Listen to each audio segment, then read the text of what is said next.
of Irish whiskey. I'm Jack Bigadoo. Now, don't let Jameson fool you. Let me be clear. Don't let Jameson fool you. On St. Paddy's Day, if you go back to my St. Paddy's Day episode that I tagged, I'll remind you that there's nothing wrong with Jameson. But something that I've at least realized the last 10 years with Jameson is there's innovation happening at Jameson.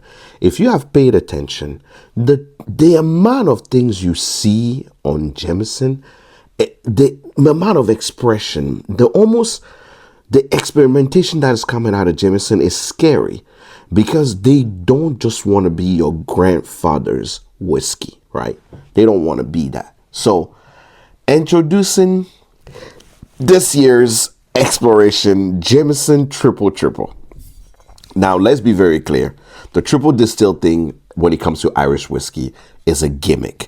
But the triple casking, that is actually something that is new, that is familiar, and that is more popular now. Let's be very clear. I never thought, after the STR style of Jameson, after I went to Jameson myself and tried the cask strength Black Barrel Jameson, I was like, I don't care what anybody say. It may be your grandfather's whiskey, but Jameson is totally here to stay, and they're keeping up with time.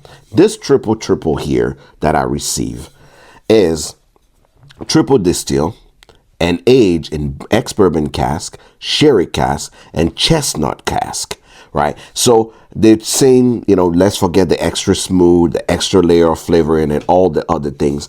But I feel like Jameson doesn't want to be standard anymore. They really want even their standard option to be able to work for other people. So let's try this new triple triple Jameson to see if it's really standing the test of time.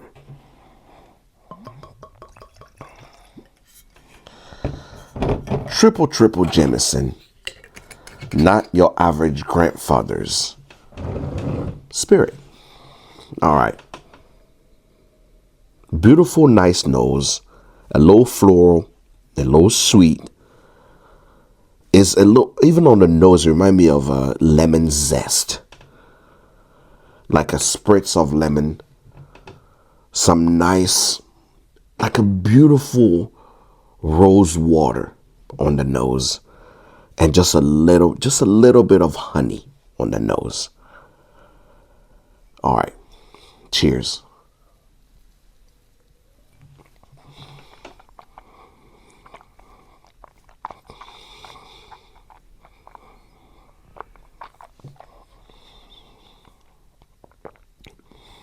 At 40% ABV, I don't expect a lot out of it.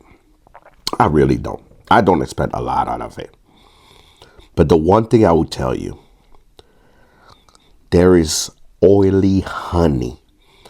If you had a honey drizzled creaminess, it's like if you add vanilla, if I didn't know any better, I would say they added flavoring to this, but I don't think they did. It's like that chestnut cask, those sherry flavor, and that ex-bourbon.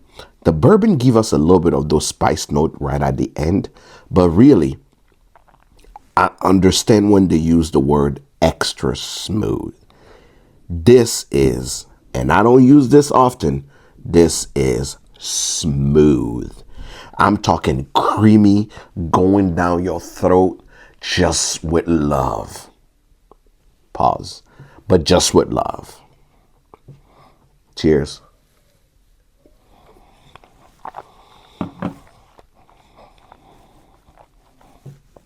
If you're going to give me a pour of this, just to sit down and enjoy, I would drink this. I would drink this any day. So for all of you haters that hate on Jameson, I want to make one thing clear. What does that girl say? Middle finger to my haters. What I say to them is fuck y'all. Because I truly believe Jameson is here to stay and is not being your grandfather's whiskey. It's not being boring. They're innovating. Get on with the program. Cheers.